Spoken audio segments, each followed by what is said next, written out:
종합주가지수 하락률보다 어떤 종목이 제일 많이 빠졌나? 2022년도 이렇게 이 샘플링을 보는 거예요. 여기는 제가 분석한 날의 종가입니다. 그러니까 이게 26일 날 분석했거든요. 그럼 26일 날 종가고 1월 3일과 2012월 28일 날 이 주가 요게 카카오페이가 17만 원이 5만 5천 원 되니까 68%. 카카오그룹이라든지 이때가 또 메타버스라든지 카카오그룹이라든지 게임이라든지 이런 종목들이 제일 많이 빠졌어요. 거의 50에서 60%. 네. 이런 걸 샘플링을 하는 겁니다. 저는 샘플링 작업부터 해요. 네. 1년 동안 뭐가 제일 많이 빠졌나. 이 중에서 할 만한 거 뭐가 있을까? 나는 그때 딱 보시면 카카오페이나 카카오 요런 종목들 쭉 나올 때 이때 IT를 찾아드린 겁니다. DBI텍이 38,000원, 4만 원. 이게 8만 원까지 갔고 그러니까 이런 작업을 하거든요. 그리고 반대 작업은 또 뭐냐? 그 구간에 뭐가 제일 많이 올랐나? 지수 대비. 지수 대비. 네. 지수 대비. 지수 대비. 2022년도 상황을 보여주고 계신 거죠? 예. 예. 금양이 1등입니다. 근데 재밌는 거는 네. 4,900원짜리가 23,000원까지 가서 300% 나왔습니다. 대단하죠? 네. 근데 그 이유가 더 대단해요.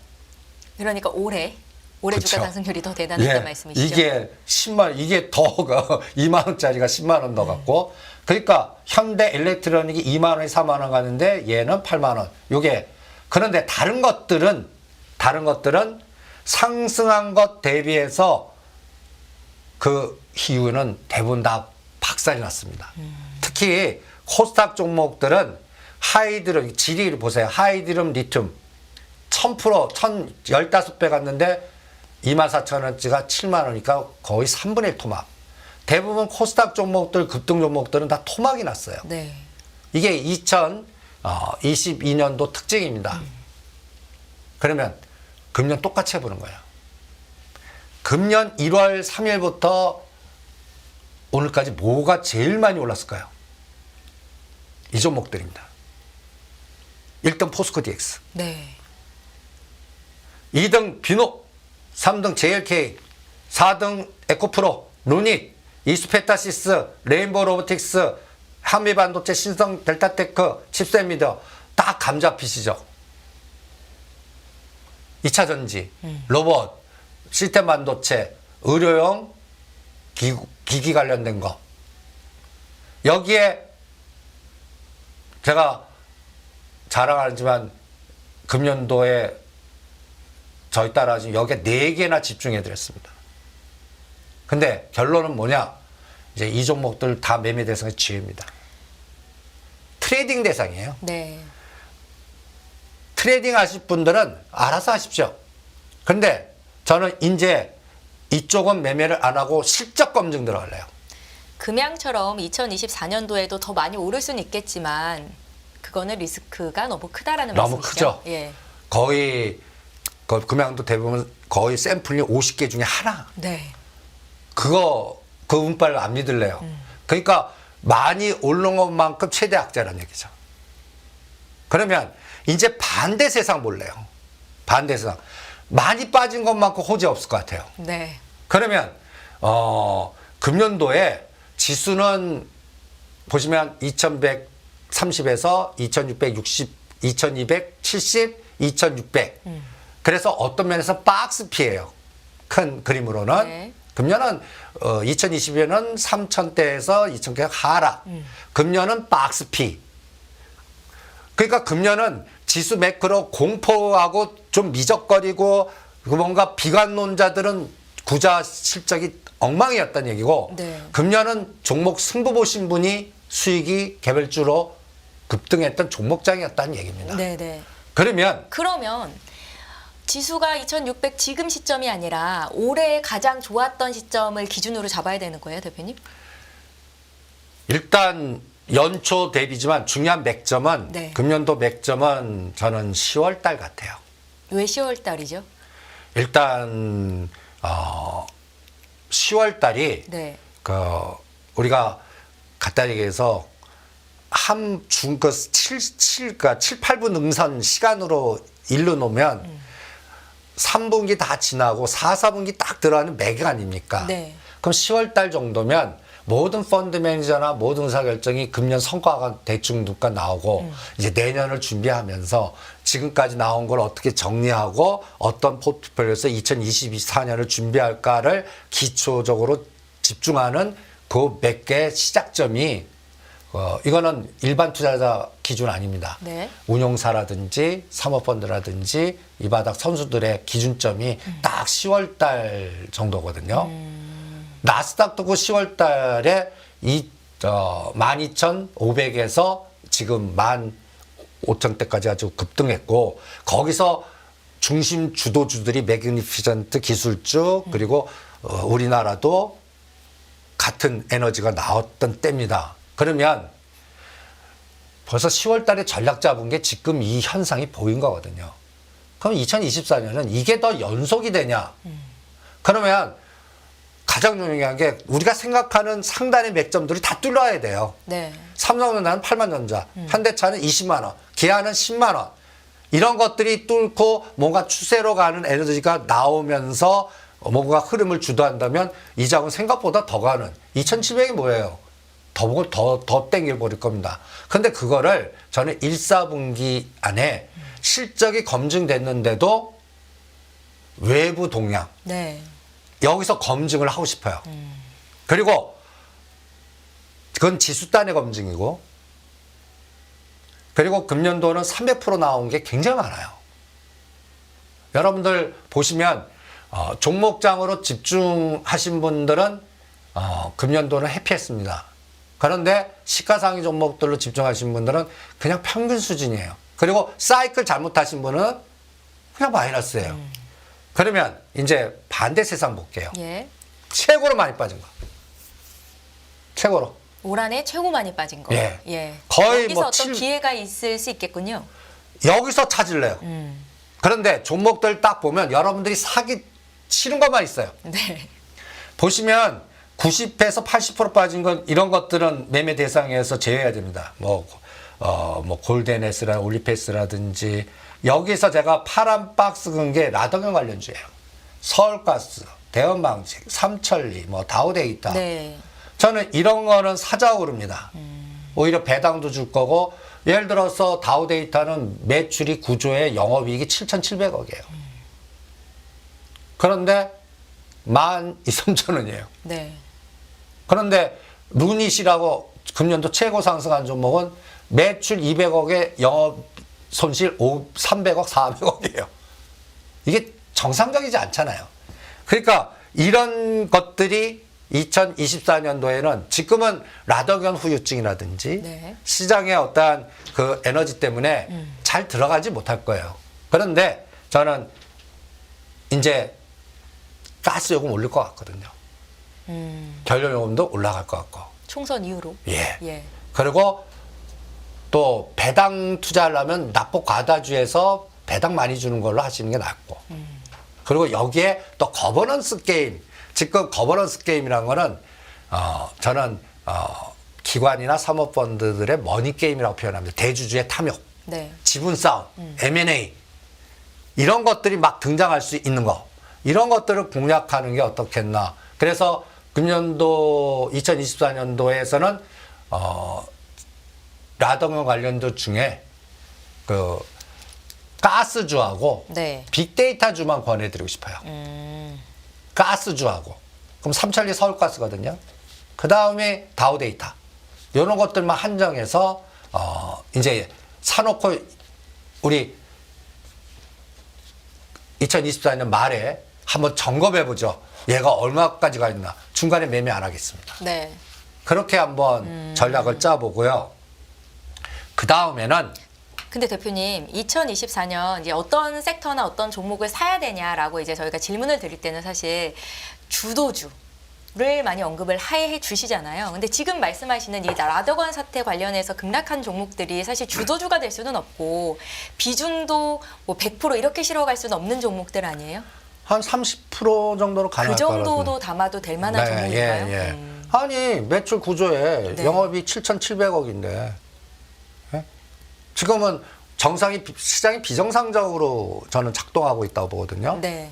그러니까 이런 것들이 뭔가 정상적인 궤도로 들어오는 시장이 나올 것 같은 게 2024년이거든요.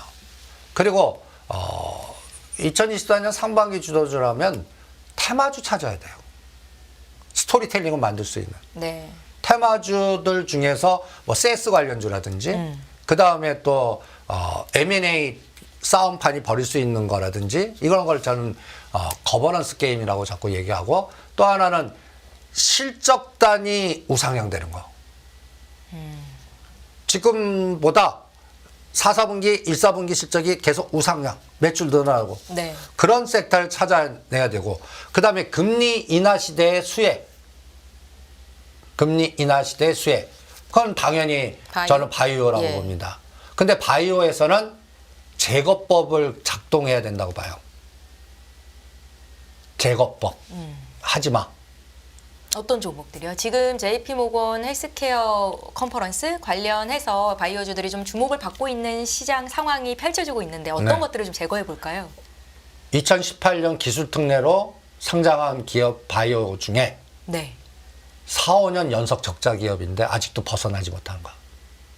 몇 개로 추려낼 수가 있는 거예요? 꽤 많아요. 굉장히 많습니다.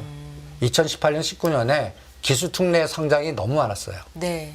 그리고 그때 상장 기준이 적자 무시, 매출단 무시, 기술만 내갖고 뭐 또 임상 뭐 하면 성장성 바라고 다 상장시켜줬거든요.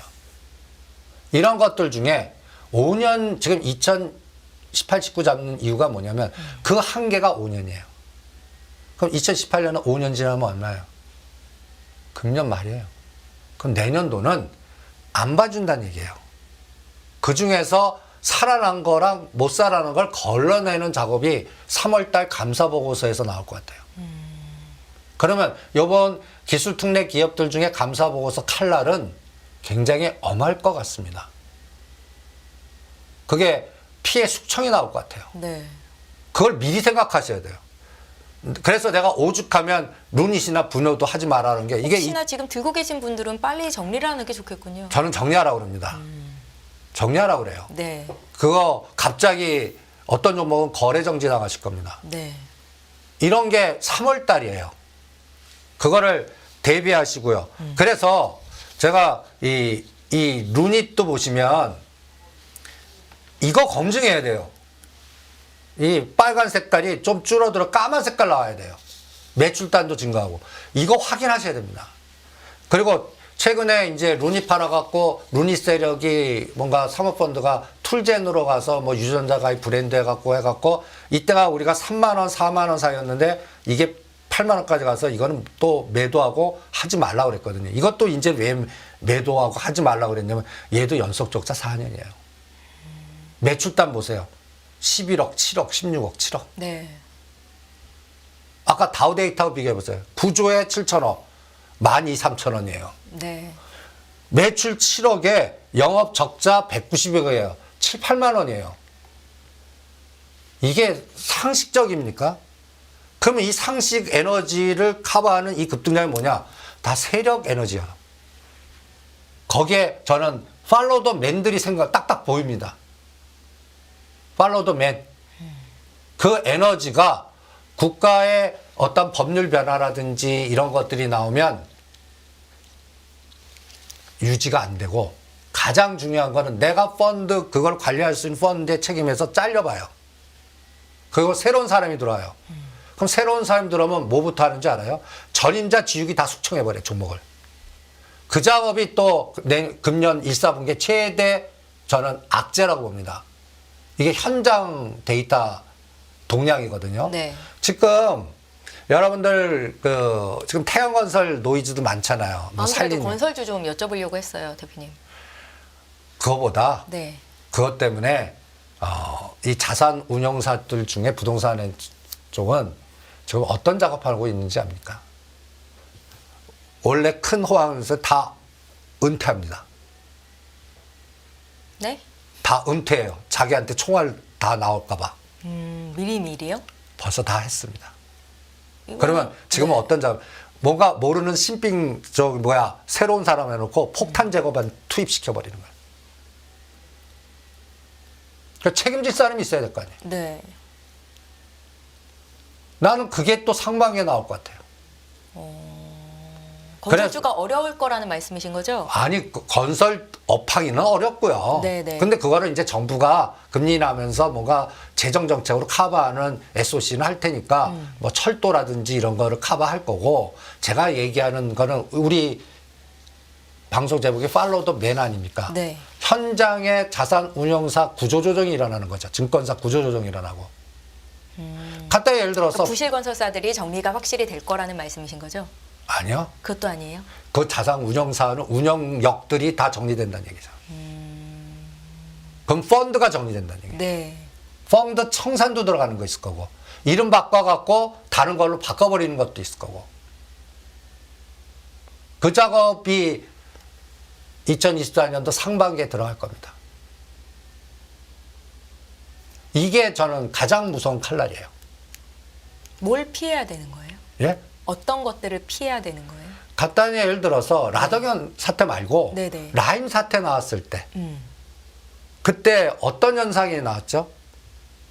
펀드나 뭐가 강제 청산 들어가면서 거기에 연결된 종목들이라든지 또 채권 투자한 것들 이게 폭탄이 나와갖고 어떤 건 거래 정지당하거나 뭐 원금 손해 나오거나 막 이런 상황까지 확산되잖아요. 부동산 ETF 관련된 것도 거기까지 확산될 건지 막을 건지 요거가 태양건설이 그 시험의 그 첫 단추 같아요. 오죽하면 F4가 뭐이겠습니까? 경제수장 F4. 네. 여기서 이제 결정을 할 겁니다.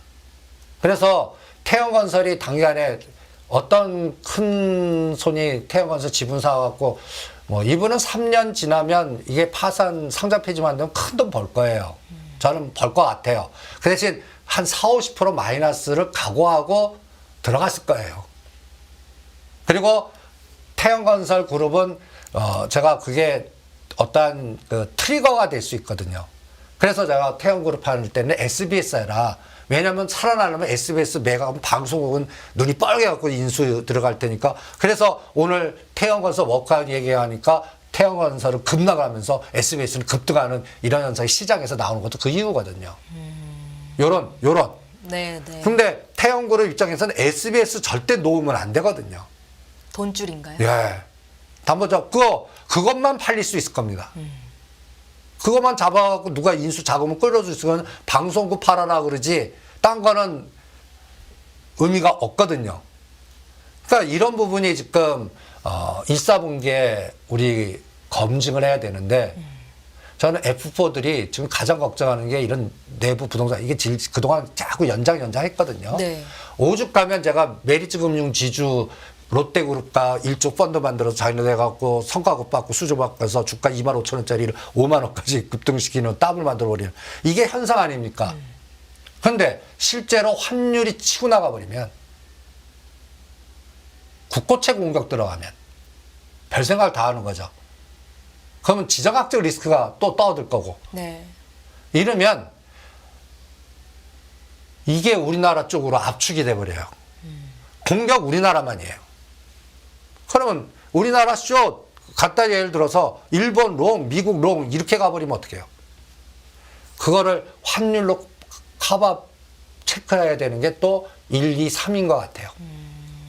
그래서 1, 2, 3은 네. 저는 민낯이 드러난다. 그래서 10월 말 공포 때 제가 아주 레스고 강경론자였다면 1·4분기는 돌다리도 두들겨보면서 민낯이 드러나는지 검증해보고 그 다음에 종목 선택을 압축해서 잘해야 된다.